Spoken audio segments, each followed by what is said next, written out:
The more mountainous parts of Italy have previously offered inspiration to those hard-working marketeers responsible for naming new models, but it has been a while since the news struck that Ford Cortina and the Triumph Dolomite, however, have been joined by a new Italian in the shape of the Alfa Romeo Stelvio, an SUV named after Italy's highest and most famous Alpine pass. We finally got to find out how appropriate the association is.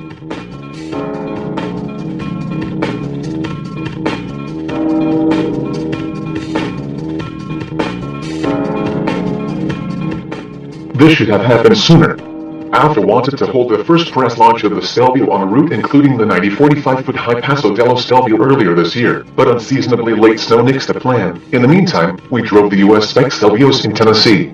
Now, this later drive is a chance to get acquainted with the more obscure members of the model range behind the wheel of both the lower-powered version of the 2.0-liter gasoline engine and the 2.1-liter diesel, neither of which is offered in the United States.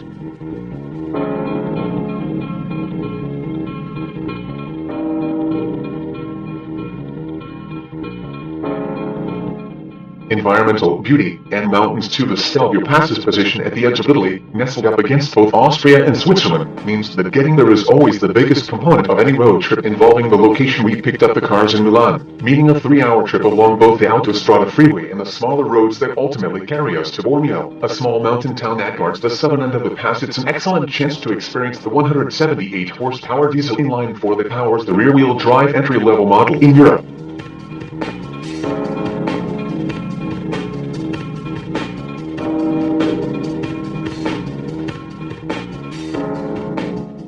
At 2143 cubic centimeters, this engine displaces 2.1 liters, but Alfa markets it as a 2.2-liter. This uses the same aluminum block and head, direct-injected engine that powers most Europe market versions of the Giulia sedan, although the Stelvio doesn't offer the sedan's manual gearbox, instead coming with an 8-speed automatic as standard equipment as you would expect. This engine is a slugger rather than a sprinter, with the most telling statistic being the 332 pounds FT torque peak arriving at just 1750 RPMs.